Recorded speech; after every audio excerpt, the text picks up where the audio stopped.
കഴിഞ്ഞുപോയ കാലഘട്ടത്തിൽ നമ്മളിലേക്ക് വന്നു ചേർന്നിട്ടുള്ള കർമ്മഫലങ്ങളെയാണ് ആരൂഢത്തെ കൊണ്ട് സൂചിപ്പിക്കുക. ഉദയാൽ ആഗമനം ഫലം വരാൻ പോകുന്ന കാലഘട്ടത്തിനെ സൂചിപ്പിക്കേണ്ട രാശിയാണ് ഉദയരാശി. ഈ രണ്ട് രാശികളും തമ്മിൽ നേരിട്ട് ബന്ധമില്ലാത്തൊരവസ്ഥ വരുന്നതിനാണ് ആരൂഢം തടുക്കുക എന്നുള്ളൊരു വിഷയം പറയാം. പ്രത്യേകിച്ച് ഈ ഭൂമിദോഷങ്ങൾ പ്രധാനമായിട്ടും ബാധിക്കുക രോഗാരിഷ്ടതകളിൽ കൂടിയാണ്. കൂടുതലായിട്ടും നാൽക്കാലികളെ, അത് കഴിഞ്ഞാൽ കൂടുതലും കണ്ടുവന്നിട്ടുള്ള സ്ത്രീകളൊക്കെ ആയിരിക്കും. ആരൂഢരോധം, ഈ ആരൂഢ പ്രശ്നം എന്ന് കേൾക്കുന്നുണ്ട്, ആരൂഢ രോധം എന്ന് കേൾക്കുന്നുണ്ട്. എന്താണ് അരുൺ ചെയ്ത്? അതായത് സാധാരണ ആരൂഢ പ്രശ്നം എന്നൊരു വിഷയം എന്താണെന്ന് വെച്ചിട്ടുണ്ടെങ്കിൽ ഭൂമി സംബന്ധമായിട്ടുള്ള പ്രശ്നത്തിനെയൊക്കെയാണ് ഈ ആരൂഢ പ്രശ്നം എന്നൊക്കെ പൊതുവെ പറഞ്ഞു വരില്ലേ. ഇനി ആരൂഢ രോധം എന്നുള്ളൊരു വിഷയത്തിലാണെങ്കിൽ അതും സാധാരണഗതിയിൽ പല ആൾക്കാരും, പ്രത്യേകിച്ച് മധ്യ കേരളത്തിലൊക്കെയാണ് ഇത് കൂടുതൽ ഉപയോഗിച്ച് വരുന്നത്. എങ്കിൽ പോലും പല ആൾക്കാർക്കും ഇതിനെക്കുറിച്ച് കൂടുതൽ അറിയാത്തതാണ്. ഞാനും ഇത് മനസ്സിലാക്കാൻ ശ്രമിച്ചുകൊണ്ടിരിക്കുകയാണ്. അപ്പോൾ അതിലെനിക്ക് അറിയാവുന്ന കുറച്ച് കാര്യങ്ങൾ എന്തൊക്കെയാണെന്ന് വെച്ചിട്ടുണ്ടെങ്കിൽ, സാധാരണ അതീതഫലം ആരൂഢം, ഉദയാൽ ആഗമനം ഫലം. ആദ്യം തന്നെ ആരൂഢം എന്താണെന്ന് നോക്കാം. സാധാരണഗതിയിൽ ഒരു പ്രശ്നത്തിന് വേണ്ടിക്കൊണ്ട് ഒരു ജാതകത്തിന് സമമായിക്കൊണ്ടാണ് പ്രശ്നം എന്നുള്ളത് മുന്നേ പറഞ്ഞു പോകുന്നുണ്ട് പല സ്ഥലങ്ങളിലും. പക്ഷേ ഒരു പ്രശ്നത്തിനായിക്കൊണ്ട് ഒരു പൃച്ഛകൻ ഒരു ദൈവജ്ഞനെ സമീപിക്കുന്ന സമയത്ത് അധിഷ്ഠിതമായിട്ടുള്ള രാശി, അതായത് ഈ പൃച്ഛകൻ ആ ദൈവജ്ഞൻ്റെ ഏതൊരു ഭാഗത്താണോ നിൽക്കുന്നത് ആ രാശി ആ ദിക്കിനെ ഒരു രാശിയായിട്ട് കൽപ്പിച്ചുകൊണ്ട് പ്രശ്നം ചിന്തിക്കുകയാണ് സാധാരണ മുന്നൊക്കെ ചെയ്തു വരാറ്. അപ്പോൾ സാധാരണഗതിയിൽ ഉദയരാശി എന്നാൽ എല്ലാ ദിവസവും ഉദയം നടന്നുകൊണ്ടിരിക്കും രാവിലെ. അപ്പോൾ ഏതൊരു മാസമാണോ ആ മാസത്തിൽ നിന്നും ഉദയരാശി തുടങ്ങിക്കൊണ്ട് അടുത്ത ദിവസം നേരം വെളുക്കുന്ന പുലർച്ചെ സമയത്തേക്ക് വീണ്ടും അതേ രാശിയിലേക്ക് വന്നു ചേരുന്ന പ്രകാരം ഉദയം നടന്നുകൊണ്ടേയിരിക്കും. പക്ഷേ അവിടെ ഒരു ആരൂഢം വേണം എന്നുള്ളൊരു ആവശ്യം വരാനുള്ളൊരു പ്രധാന കാരണം, ഒരു മാസം ഇപ്പോൾ ഒരു ചിങ്ങമാസത്തിലാണെങ്കിൽ ചിങ്ങമാസം സാധാരണ പഴയ കാലഘട്ടങ്ങളിലൊക്കെ പകൽ മാത്രമേ പ്രശ്നം ചിന്തിക്കുള്ളൂ. അങ്ങനെ നോക്കുകയാണെങ്കിൽ ഉദയരാശി മാത്രം നോക്കിയിട്ടാണ് ഫലം പ്രവചനം. എന്നാൽ ഈ ചിങ്ങമാസത്തിൽ ഉദയരാശി നോക്കുകയാണെങ്കിൽ പകലുള്ള പ്രശ്നത്തിൽ ചിങ്ങം രാശി മുതൽ ആറാമത്തെ രാശിയായിരിക്കുന്ന മകരം രാശി വരെയൊക്കെ ആ ഉദയം നടക്കുള്ളൂ. ബാക്കിയുള്ള രാശികളൊക്കെ രാത്രിയിലായിരിക്കും. അപ്പോൾ അതുകൊണ്ട് ആ രാശികളെ നമുക്ക് വിശകലനം ചെയ്യാനൊന്നും സാധിക്കില്ല. അപ്പോൾ അതുകൊണ്ട് ഒരു ആരൂഢം വേണം എന്നുള്ളൊരു നിരന്തരോദ്യതാംഭാനാം കസ്യാപ്യസ്തുതയസ്തുതാം തഥാപ്യാരൂഢവാഞ്ചായ തതോസേവ പ്രധാനത. അപ്പോൾ ഒരു ആരൂഢം വേണം എന്നുള്ളൊരു ആവശ്യത്തിൻ്റെ പേരിലാണ് ഒരു ആരൂഢം എന്നുള്ളൊരു വിഷയം ഉണ്ടാക്കുന്നത്. അപ്പോൾ ആരൂഢത്വൽ പൃച്ഛകേന രാശിരാരൂഢ ഉച്യതേ. അപ്പോൾ പൃച്ഛകനാൽ നിൽക്കുന്നതായിട്ടുള്ള രാശി, കയറി നിൽക്കുന്നത് എന്നൊക്കെയാണ് ഈ ആരൂഢം എന്നുള്ള വാക്കിൻ്റെ അർത്ഥം പറയുന്നത്. അപ്പോൾ അത് ആരൂഢമായി കൽപ്പിച്ച്, അല്ലെങ്കിൽ അതൊരു ഈ പൃച്ഛകൻ്റെ പ്രധാന ഒരു വിഷയമായിട്ട് കൽപ്പിച്ചുകൊണ്ട് അവിടെ പ്രശ്നചിന്തന നടത്തുകയാണ്. അപ്പോൾ ഇതിലത്തെ മറ്റൊരു കാര്യമാണ് ആരൂഢം തടുക്കുക അല്ലെങ്കിൽ ആരൂഢ രോധം എന്നുള്ളൊരു വിഷയം. അതായത് അതീതഫലം ആരൂഢം കഴിഞ്ഞുപോയ കാലഘട്ടത്തിൽ നമ്മളിലേക്ക് വന്നു ചേർന്നിട്ടുള്ള കർമ്മഫലങ്ങളെയാണ് ആരൂഢത്തെ കൊണ്ട് സൂചിപ്പിക്കുക. ഉദയാൽ ആഗമനം ഫലം വരാൻ പോകുന്ന കാലഘട്ടത്തിനെ സൂചിപ്പിക്കേണ്ട രാശിയാണ് ഉദയരാശി. ഈ രണ്ട് രാശികളും തമ്മിൽ നേരിട്ട് ബന്ധമില്ലാത്തൊരവസ്ഥ വരുന്നതിനാണ് ആരൂഢം തടുക്കുക എന്നുള്ളൊരു വിഷയം പറയാം. അതെന്താണെന്ന് വെച്ചിട്ടുണ്ടെങ്കിൽ, നമ്മൾ സാധാരണഗതിയിൽ പറയും നമ്മുടെ ഈ ഇതുവരേക്കുള്ള നമ്മുടെ പ്രവൃത്തികളുടെ ഫലമാണ് വരാൻ പോകുന്ന കാലഘട്ടത്തിൽ നമ്മൾ അനുഭവിക്കുക. അത് നമുക്ക് പൊതുവെ എല്ലാവർക്കും അറിയാവുന്നതാണ്. ഇന്ന് നമ്മൾ നല്ലത് പ്രവർത്തിക്കുകയാണെങ്കിൽ നാളെ നമുക്ക് അതിൻ്റെതായ ഗുണം അനുഭവിക്കാൻ സാധിക്കും. ഇത് തന്നെയാണ് ഈ ആരൂഢം തടുക്കുക എന്നുള്ളൊരു വിഷയം, അല്ലെങ്കിൽ ആരൂഢരോധം എന്നുള്ളൊരു വിഷയത്തിലേക്കും വരുന്നത്. കാരണം ഈ കഴിഞ്ഞുപോയ കാലഘട്ടത്തിനെ സൂചിപ്പിക്കേണ്ട ആരൂഢം, വരാൻ പോകുന്ന കാലഘട്ടത്തിനെ സൂചിപ്പിക്കേണ്ട ഉദയരാശി, ഇത് രണ്ടും തമ്മിൽ ബന്ധമില്ലാത്തൊരവസ്ഥ വരുന്ന സമയത്ത് ഇതിലെന്തോ ചില തടസ്സങ്ങൾ വന്നിട്ടുണ്ട്. അപ്പോൾ ആ തടസ്സങ്ങൾ എന്തുകൊണ്ടാണെന്ന് വെച്ചാൽ, നമ്മുടെ കൃത്യമായിട്ടുള്ള ഫലപ്രവചനത്തിലേക്ക് ഒരു തടസ്സം നിൽക്കുന്നതായിട്ടുള്ള ഏതോ ശക്തമായിരിക്കുന്ന ഒരു ദോഷം കാണിക്കുന്നുണ്ട്. ഈ ദോഷം സാധാരണഗതിയിൽ ഈ ആരൂഢം തടുക്കുക എന്നുള്ളത് 4 പ്രകാരത്തിലാണ് പറയാം. ധനക്ഷം ദൈവകോപേന, വൈരക്ഷ്യം ശത്രുബാധയ, രന്ധ്രം പൈതൃകോപാശ, ദ്വാദശം ശത്രുബാധയ. ഇതാണ് പ്രധാനമായിട്ടും പറയാം. അപ്പോൾ ധനക്ഷം ദൈവകോപേന, 2ാം ഭാവത്തിൽ ഉദയരാശി വരികയാണെങ്കിൽ അതൊരു ദേവകോപത്തിൻ്റെ വിഷയമാണ്. വൈരുഷ്യം ശത്രുബാധയാണ്. 6-ാം ഭാവത്തിൽ ഉദയരാശി വരികയാണെങ്കിൽ അത് ശത്രുകൃതമായിരിക്കുന്ന ചില ദോഷങ്ങളുടെ ഭാഗമായിട്ടും. രന്ധ്രം പൈതൃകോപാശ. 8-ാം ഭാവത്തിൽ ഉദയരാശി വന്നാൽ ചില പൈതൃകപരമായിരിക്കുന്ന ചില ദോഷങ്ങളും. ദ്വാദശം പ്രേതബാധയാണ്. 12-ൽ ഉദയരാശി വരുന്ന സമയത്ത് അത് പ്രേതനിമിത്തമായിരിക്കുന്ന ചില പ്രേതകൃതമായിരിക്കുന്ന ചില ദോഷങ്ങളുടെ ഭാഗമായിക്കൊണ്ടാണ് ആരൂഢം തടുക്കുക എന്നുള്ളൊരു വിഷയം വരുന്നത്. അപ്പം നമ്മൾ പ്രധാനമായിട്ടും വേണ്ടത് അങ്ങനത്തെ ഒരു ആരൂഢരോധം എന്നുള്ളൊരു വിഷയം കണ്ടാൽ ആ വിഷയത്തിന് പ്രാധാന്യം കൊടുത്തുകൊണ്ട് ചിന്തിക്കണം. അപ്പോൾ ഇവിടെ ഈ ഞാൻ നേരത്തെ പറഞ്ഞല്ലോ, മധ്യ കേരളത്തിലൊക്കെ ഇപ്പോൾ ഞാനടക്കാണെങ്കിൽ പോലും ചില രാശികൾ ആരൂഢരോധം പോലുള്ള വിഷയങ്ങളൊക്കെ കണ്ടുകൊണ്ട് അത് ഗുരുക്കന്മാരുടെ ഒരു നിർദ്ദേശപ്രകാരം തന്നെയാണ് മുന്നേ പഠിക്കുന്ന സമയത്ത് ഇറങ്ങിയിട്ടുള്ള ആ നിർദ്ദേശപ്രകാരം തന്നെ നമ്മളാണെങ്കിലും ചിലപ്പോൾ രാശി മുന്നോട്ട് കൊണ്ടുപോകാൻ സാധിക്കാത്തതായിട്ടുള്ള ചില അവസ്ഥകൾ ഉണ്ടായിട്ടുണ്ട്.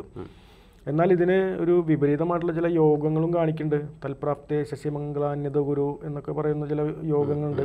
അവിടെ ശശിമംഗള യോഗമോ കേസരി യോഗമോ വരികയാണെങ്കിൽ അത് രോധം വിനാ പൃഷ്ടുവി, രോധം എന്നുള്ള വിഷയം ഉണ്ടെങ്കിൽ പോലും പ്രശ്നം മുന്നോട്ട് കൊണ്ടുപോവാം എന്നൊക്കെ പറയുന്ന മറ്റ് ശ്ലോകങ്ങളൊക്കെ ഉണ്ട്. അപ്പോൾ ഈ ആരൂഢം തടുക്കുക എന്നുള്ളൊരു പ്രധാനമായിട്ടുള്ള വിഷയം ഇതാണ്. കഴിഞ്ഞുപോയ കാലഘട്ടത്തിനെ സൂചിപ്പിക്കേണ്ടതായിട്ടുള്ള അത്രത്തു ദ്വിവിധം കർമ്മ പ്രാക്കർമ്മ നിജയത്നത. അതായത് കർമ്മങ്ങളിൽ 2 കർമ്മങ്ങൾ പ്രാധാന്യം അർഹിക്കുന്നു. പ്രാക്കർമ്മം മുൻജന്മവുമായിട്ട് അല്ലെങ്കിൽ മുന്നത്തെ കർമ്മങ്ങളും, നിജയത്നജ ഈ ജന്മത്തിലെ കർമ്മങ്ങളും. ഇതിൽ മറ്റൊരു പ്രത്യേകതയും കൂടി പറയാം. അതായത് കാലങ്ങൾ 3 പറയാം: ഭൂതം, ഭാവി, വർത്തമാനം. പക്ഷേ ഇതിൽ ഈ വർത്തമാനം എന്നുള്ളൊരു കാലം സങ്കല്പം മാത്രമാണ് പൊതുവെ. കാരണം വർത്തമാനകാലത്തിന് നമുക്ക് നിർവചനം ചെയ്യാൻ സാധിക്കില്ല. ഏതാണ് ഈ വർത്തമാനകാലം എന്ന് പറഞ്ഞാൽ നമുക്കത് പറയാൻ സാധിക്കില്ല. കാരണം ഒരു പ്രവൃത്തി ചെയ്യുന്നത് വരേക്കും ഭാവിയാണ്, ചെയ്തു കഴിഞ്ഞാൽ അത് ഭൂതമായി. പക്ഷേ അപ്പോൾ വർത്തമാനം എന്നത് വളരെ ചുരുക്കം സമയത്തിനുള്ളിൽ കഴിഞ്ഞു പോകുന്നൊരു വിഷയമാണ്. പക്ഷേ ഈ വർത്തമാന കാലഘട്ടങ്ങൾ ജന്മങ്ങളിൽ നോക്കുകയാണെങ്കിൽ വർത്തമാന കാലഘട്ടം എന്നത് ഈ ജന്മമാണ്. ഇനി ഒരു പ്രശ്നപ്രകാരം നോക്കുകയാണെങ്കിൽ അവിടെ ഒരു സംപ്രേരിമാണത്വം, ഒരു ജോത്സ്യനെ കാണണം എന്നുള്ളൊരു പ്രേരണയുടെ ഭാഗമായിട്ട് ഒരു ജോത്സ്യനെ കണ്ട് പ്രശ്നം എപ്പോൾ ക്ഷണിക്കുന്നു, അവിടെ പൃച്ഛ എന്നുള്ളൊരു വിഷയം തുടങ്ങി. എപ്പോൾ ക്ഷണിക്കുന്നു അതിനുശേഷം ആ പ്രശ്നപ്രകാരം കണ്ട വിഷയങ്ങൾക്ക് പൂർണ്ണമായിട്ടുള്ള പരിഹാരം കഴിയുന്നത് വരേക്കാണ് അവിടുത്തെ ഒരു വർത്തമാന കാലഘട്ടം എന്ന് പറയാം. അപ്പോൾ ഇതൊക്കെ പറയാൻ കാരണം എന്താണെന്ന് വെച്ചിട്ടുണ്ടെങ്കിൽ ഈ കാലഘട്ടങ്ങളെയും കൂടിയും സൂചിപ്പിച്ചുകൊണ്ടാണ് ആരൂഢരോധം എന്നുള്ളൊരു വിഷയം അവിടെ പ്രവർത്തിക്കുന്നത്. അപ്പോൾ ഈ രോധം എന്നുള്ളൊരു വിഷയം തന്നെ നമ്മൾ ചെയ്തിരിക്കുന്ന പ്രവൃത്തികളല്ല നമ്മളിനി വരാൻ പോകുന്ന കാലഘട്ടത്തിൽ അനുഭവിക്കണം എന്നുള്ളൊരു വിഷയം കണ്ടു കഴിഞ്ഞാൽ അതിലേക്ക് ഏതെങ്കിലും വല്ല ദോഷങ്ങളുടെ ഒരു ഇടപെടൽ മൂലമാണ് ഇതിലേക്കൊരു മാറ്റം വരുന്നത്. ആ ഇടപെടൽ എന്താണെന്ന് നോക്കുക. അത് ദേവകോപത്തിൻ്റെ ഭാഗമായിക്കൊണ്ടാണോ, ശത്രുദോഷത്തിൻ്റെ ആണോ, പൈതൃക ശാപത്തിൻ്റെ ആണോ, പ്രേതകോപങ്ങൾ മുതലായിരിക്കുന്ന വിഷയങ്ങളാണോ, ഇതൊക്കെ കൃത്യമായിട്ട് മനസ്സിലാക്കിയിട്ട് ആ വിഷയത്തിന് പ്രാധാന്യം കൊടുത്ത് ചിന്തിക്കുകയും അതിനുശേഷം ബാക്കി രാശികളെല്ലാം വിശകലനം ചെയ്ത് അവരുടേതായിട്ടുള്ള വിഷയങ്ങൾ മനസ്സിലാക്കിയിട്ടുള്ള കൃത്യമായിട്ടുള്ള പരിഹാരങ്ങൾ ചെയ്താൽ അവരാ വിഷയം തീരും. അപ്പോൾ ഇതാണ് ഈ പറയുന്ന ആരൂഢം തടുക്കുക എന്നുള്ളൊരു വിഷയം. ഈ ആരൂഢ പ്രശ്നം നിരന്തരമായിട്ട് ആൾക്കാർ ചോദിക്കാറുണ്ടോ? ഈ സാധാരണ പ്രശ്നമാർഗേണ കണ്ടുപിടിക്കുന്നതിന് പുറമെ ഈ ആരൂഢ പ്രശ്നത്തിലേക്ക് പോകേണ്ട റീസൺ എന്താണ്? അതായത് നമ്മൾ ഈ ആരൂഢം നേരത്തെ പറഞ്ഞല്ലോ, നമ്മൾ ഈ ആരൂഢം നിർമ്മിക്കുക എന്നുള്ളത് ഈ പ്രകാരമാണ്. അതിൽ ഭൂമിയെ മറ്റൊരു കാര്യം പറഞ്ഞു നേരത്തെ, അതായത് ഭൂമിപരമായിട്ടുള്ള വിഷയങ്ങൾ ചിന്തിക്കേണ്ടതായിട്ടുള്ളൊരു ആവശ്യമാണ് ആരൂഢ പ്രശ്നം എന്ന് പറഞ്ഞു വരുന്നത്. അപ്പോൾ അതിൽ ഈ ചില ആൾക്കാർ പുതിയതായിട്ടാണെങ്കിൽ ഈ റിയൽ എസ്റ്റേറ്റുകാരെല്ലാം ആരൂഢ പ്രശ്നം വെച്ച് നോക്കണം. ഓക്കെ, ശരിക്കും അങ്ങനെയാണ്. കാരണം അതിൽ 2 വിഷയം വരുന്നുണ്ട്. എന്തൊക്കെയാണെന്ന് വെച്ചിട്ടുണ്ടെങ്കിൽ ദോഷങ്ങളില്ലാത്ത ഭൂമി ഉണ്ടാവില്ല. ഏതെങ്കിലും തരത്തിലുള്ള എന്തെങ്കിലുമൊക്കെ വിഷയങ്ങൾ ഒരുവിധവും ഭൂമികളിലൊക്കെ ഉണ്ടാവും.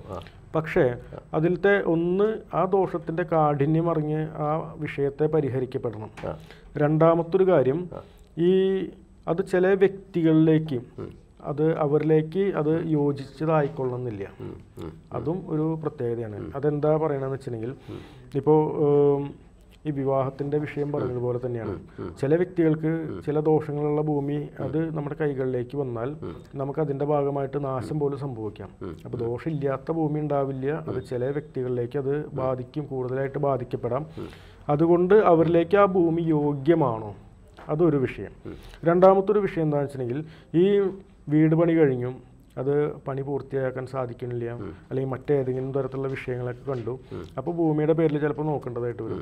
കാരണം ആ ഭൂമിയുമായിട്ട് നേരത്തെ പറഞ്ഞ ഏതെങ്കിലും ദോഷങ്ങൾ ഉണ്ടാവാം. അതോടൊപ്പം തന്നെ ഈ ഭൂമിയുമായിട്ട് ബന്ധപ്പെട്ട ഏതെങ്കിലും ദേവതമാരുടെ ബന്ധം ഉണ്ടാവാം. ഇനി അതുമല്ല എന്ന് വെച്ചിട്ടുണ്ടെങ്കിൽ ചിലപ്പോൾ ശ്മശാന ബന്ധങ്ങൾ ഉണ്ടാവാം. അത് പറയാൻ കാരണം എന്താണെന്ന് വെച്ചിട്ടുണ്ടെങ്കിൽ പലപ്പോഴും ഞാൻ ഈ ചില കാട് പ്രദേശങ്ങൾ, ഈ അതിരപ്പള്ളി ഭാഗങ്ങളിലും ഒക്കെ പലപ്പോഴും പ്രശ്നത്തിന് പോകാറുള്ളതാണ്. അവിടങ്ങളിൽ പലപ്പോഴും പ്രശ്നം ചിന്തിച്ചുകൊണ്ട് ഒരു പ്രത്യേക വിഷയം കണ്ടെത്താറുണ്ട്. അതെന്താണെന്ന് വെച്ചിട്ടുണ്ടെങ്കിൽ മുനിയറയുടെ ബന്ധമാണ്. അത് ഈ ആരൂഢ പ്രശ്നം എന്നുള്ള രൂപത്തിൽ കൂടെ പ്രാധാന്യം കൊടുത്ത് ചിന്തിക്കുമ്പോഴാണ് നമുക്ക് ആ വിഷയം കണ്ടെത്താനായിട്ട് സാധിക്കും. അത് ഈ മുനിയറയിൽ വീട് പണിയുക, അതല്ലെങ്കിൽ മുനിയറയുമായിട്ട് ബന്ധപ്പെട്ടുകൊണ്ട് താമസിച്ച് വരുന്ന ആളുകളിലേക്ക് അതിൻ്റേതായിട്ടുള്ള പല ദോഷങ്ങളും കണ്ടുവരുന്നുണ്ട്. അതുപോലെ തന്നെ ഈ നെന്നങ്ങാടി പോലുള്ള വിഷയങ്ങളൊക്കെ കുഴിച്ചിട്ടുള്ള ഭൂമികൾ, അങ്ങനെ കുഴിച്ച് കിട്ടിയിട്ടുള്ള ഭൂമിയിൽ പോലും വീട് പണിതിട്ടും പല ദോഷങ്ങൾ അവരിലേക്ക് വന്നുകൊണ്ടും ഒക്കെ അങ്ങനെ പ്രശ്നം നോക്കേണ്ടതായിട്ടും വരാറുണ്ട്. അപ്പോൾ ഈ ആരൂഢ പ്രശ്നം എന്നുള്ളത് പ്രധാനമായിട്ടും ഭൂമിയെ പ്രധാനമായിട്ടും ചിന്തിക്കുകയും, അപ്പോൾ ഓരോ പ്രശ്നങ്ങൾക്കും ഓരോ പ്രത്യേകതയുണ്ട്. ഇപ്പോൾ ഓരോ വ്യക്തിഗതമായിട്ടുള്ള പ്രശ്നങ്ങളിലാണെങ്കിലും രോഗപ്രശ്നം, രാജപ്രശ്നം, ഭോജന പ്രശ്നം, മുഷ്ടി പ്രശ്നം മുതലായിരിക്കുന്ന, പിന്നെ ഇപ്പോൾ പറഞ്ഞു വരുന്നതായിട്ടുള്ള ഒരു താമ്പൂല പ്രശ്നം, പലതരത്തിലുള്ള പ്രശ്നങ്ങളൊക്കെ ഉണ്ടെങ്കിലും ഭൂമിക്ക് പ്രാധാന്യം കൊടുത്തുകൊണ്ട് ചിന്തിക്കപ്പെടേണ്ടതായിട്ടുള്ളൊരു പ്രശ്നമാണ് ആരൂഢ പ്രശ്നം. ഈ ആരൂഢ പ്രശ്നം ഈ റിയൽ എസ്റ്റേറ്റ് മാഫിയ അല്ലെങ്കിൽ റിയൽ എസ്റ്റേറ്റ് ചെയ്യുന്നവർ, കുറച്ച് ഡീപ്പായിട്ട് റിയൽ എസ്റ്റേറ്റ് ചെയ്യുന്നവർ എല്ലാവരും ഈ ആരൂഢ പ്രശ്നം നോക്കിക്കഴിഞ്ഞാൽ ആ ഭൂമിയിൽ ബന്ധനം ഉണ്ടോ എന്ന് തിരിച്ചറിയാം അല്ലേ? സോ അതിൻ്റെ പെർസെൻറ്റേജ് ബന്ധനമുണ്ട് അല്ലെങ്കിൽ ആ ബന്ധനത്തിനെ ഒഴിപ്പിച്ചാൽ അതിൻ്റെ സക്സസ് റേറ്റ് എത്ര ശതമാനം ഉണ്ടായിരിക്കും? ഒരാളോട് പറയുന്ന സമയത്ത് അവർ പൂർണ്ണമായിട്ട് വിശ്വസിക്കണം. വിശ്വാസമുള്ള ഒരാൾക്ക് ഡെഫിനറ്റ്ലി ഇതൊരു ഉപയോഗമാണ്. വിശ്വാസം ഇല്ലാത്ത ഒരാളാണെങ്കിൽ ഇത് എങ്ങനെ നമുക്ക് കാണിച്ചു കൊടുക്കാൻ പറ്റും? അത് ഈ റിയൽ എസ്റ്റേറ്റുകാർ അവരൊക്കെ ആണെങ്കിൽ തന്നെ ഈ ഒരു വിഷയത്തിന് അത്രയും പ്രാധാന്യം കൊടുക്കില്ല. കാരണം അവർക്ക് അത് സ്ഥിരമായിട്ട് അതിൻ്റെതായിട്ടുള്ള ഒരു ആവശ്യമില്ല. എന്നാൽ ഇത് സ്ഥിരമായിട്ട് അനുഭവിക്കേണ്ട ഒരു വ്യക്തിയിലേക്കാണെങ്കിൽ ഈ ബന്ധനം തീർത്തു കഴിഞ്ഞാൽ അവിടെ സുഖത്തെ പ്രദാനം ചെയ്യുന്നതാണ് ആ ഭൂമി പറയാം. അത് പ്രത്യേകം പറയണത് എന്താണെന്ന് വെച്ചിട്ടുണ്ടെങ്കിൽ ഓരോ ഭൂമിക്കും ചില ഭൂമി അത് ക്ഷേത്ര നിർമ്മാണത്തിന് ഏറ്റവും അനുയോഗ്യമായിട്ടുള്ള ഭൂമിയാണ്. അങ്ങനെ ഓരോ ഭൂമിക്കും ചില പ്രത്യേകതകളും ഉണ്ടാവാം. പക്ഷേ നമുക്ക് അത്യാവശ്യം വെള്ളം കിട്ടുന്നതായിരിക്കാം, അതുപോലെ തന്നെ നല്ല ശ്വാസം, നല്ല വായു കിട്ടുന്ന ഭൂമിക്കായിരിക്കാം. പക്ഷേ ഇപ്രകാരമുള്ള ഏതെങ്കിലും തരത്തിലുള്ള ബന്ധനാദി ദോഷങ്ങളെല്ലാം കിടക്കുന്നുണ്ടെന്ന് വെച്ചിട്ടുണ്ടെങ്കിൽ അതിൻ്റെ ഭാഗമായിക്കൊണ്ട് തന്നെ ഈ താമസിക്കുന്ന ആ വ്യക്തികളിലേക്ക് ഏതെങ്കിലും ഒരു നെഗറ്റീവ് ഉണ്ടായിരിക്കും, ഏതെങ്കിലും ദോഷങ്ങളുണ്ടായിരിക്കും.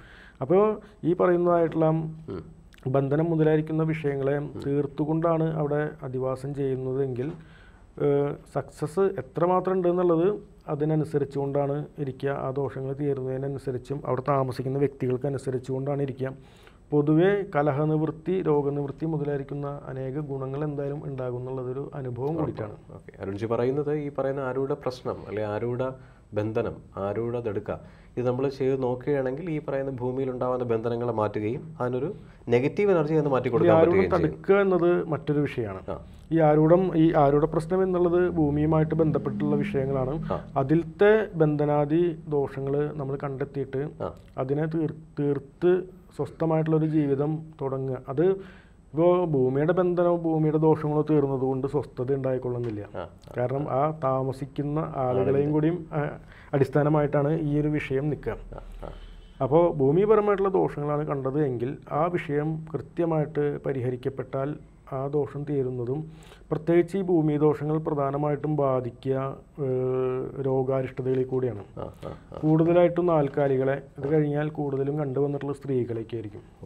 കാരണം ഓരോ ഗൃഹത്തിൻ്റെ നാഥൻ എന്നുള്ളേക്കാളും നാഥയ്ക്കാണ് ഏറ്റവും കൂടുതൽ പ്രാധാന്യം. അതുകൊണ്ട് സ്ത്രീകളിൽ എപ്പോഴും സുഖമില്ലായ്മ മുതലായിരിക്കുന്ന പല ദോഷങ്ങളും ഈ ഭൂമിയുടേതായിട്ടുള്ള ദോഷങ്ങളുടെ ഭാഗമായിക്കൊണ്ട് തന്നെ ഗർഭനാശം പോലും പലപ്പോഴും സംഭവിച്ചിട്ടുള്ളതും കണ്ടുവന്നിട്ടുണ്ട്. അതുപോലെ തന്നെ ഈ ഭൂമിപരമായിരിക്കുന്ന വിഷയത്തിലാണ് ഈ രക്ഷസിൻ്റെ ബന്ധം, സർപ്പത്തിൻ്റെ അരിഷ്ടത, ഇങ്ങനെയുള്ളതായിട്ടുള്ള പല വിഷയങ്ങളും. സർപ്പത്തിൻ്റെ അരിഷ്ടതയൊക്കെ എന്ന് പറയുകയാണെങ്കിൽ നമുക്ക് പൊതുവെ അറിയാം. ഇതിൻ്റെ ഭാഗമായിക്കൊണ്ട് ത്വക്ക് രോഗങ്ങളും ഗർഭനാശം പോലുള്ള പല വിഷയങ്ങളും ഇതുവരെ കണ്ടുവന്നിട്ടുണ്ട്. രക്ഷസ്, നീചമൂർത്തികൾ മുതലായിരിക്കുന്ന ചില മൂർത്തി ബന്ധങ്ങളൊക്കെയാണ് അതിലേക്ക് ബാധിക്കുന്നതെന്ന് വെച്ചിട്ടുണ്ടെങ്കിൽ നാൽക്കാലികളിൽ കൂടെ നമുക്ക് അതിൻ്റെ ചില ലക്ഷണങ്ങൾ കാണിച്ചു തരാം. പിന്നീട് കൂടുതലും ബാധിക്കുക ബാലക്ഷീരാദിനാശം എന്നൊക്കെ പറയുന്ന കുറേ വിഷയങ്ങൾ പറയുന്നുണ്ട്. കുട്ടികളിലേക്ക് കൂടുതലായിട്ടും ബാധിക്കും. അതായത് സാധാരണഗതിയിൽ പറയുക, ആ കുട്ടിക്ക് ഈ അമ്മയിൽ നിന്നും പാല് കിട്ടാത്ത അവസ്ഥ വരികയെന്ന് പറയാം. ആ പാല് പോലും നഷ്ടപ്പെട്ടുകൊണ്ട് കുട്ടിയിലേക്ക് ചില വിളർച്ച പോലുള്ള ചില അരിഷ്ടതകളും അതുപോലെയുള്ള പല വിഷയങ്ങൾ ഇതിൻ്റെ ഭാഗമായിട്ടൊക്കെ ഉണ്ടായി കണ്ടിട്ടുണ്ട്. അപ്പോൾ ആദ്യം തന്നെ നമ്മൾ അധിവാസം ചെയ്യുന്ന ഭൂമിക്ക് അത്രയും പ്രാധാന്യം കൊടുത്തുകൊണ്ട് ഒരു ആരോഗ്യ പ്രശ്നമായിട്ട് ചിന്തിച്ച് അതിൽ നിന്നും നമുക്ക് ആദ്യം ആ താമസിക്കുന്ന ഭൂമി നമുക്ക് അനുകൂലമാണോ എന്നുള്ള വിഷയം നോക്കുകയും ശേഷം പിന്നീട് ആ വ്യക്തിയുമായിട്ട് ബന്ധപ്പെട്ട് കിടക്കുന്ന മറ്റനിഷ്ടങ്ങളെയും കൂടി നീക്കി സ്വസ്ഥമായാൽ മാത്രമേ ആളിലേക്ക് പൂർണ്ണമായിട്ടുള്ളൊരു സ്വസ്ഥത വരൂ എന്നാണ് എൻ്റെ ഒരു അഭിപ്രായം. അരുൺജി, സന്തോഷം. കാര്യം എല്ലാവരും ആഗ്രഹിക്കുന്നതാണ് ഈ ആരുടെ പ്രശ്നം വഴി എന്താ ചെയ്യാൻ പറ്റുക എന്നുള്ളത്. പലരും പല രീതിയിലുള്ള അഭിപ്രായങ്ങളാണ് കൊടുക്കുന്നത്. അരുൺജി വളരെ വ്യക്തതയുള്ള ഒരു അഭിപ്രായം കൊടുത്തു. സന്തോഷം. നന്ദി. നമസ്കാരം. നമസ്കാരം.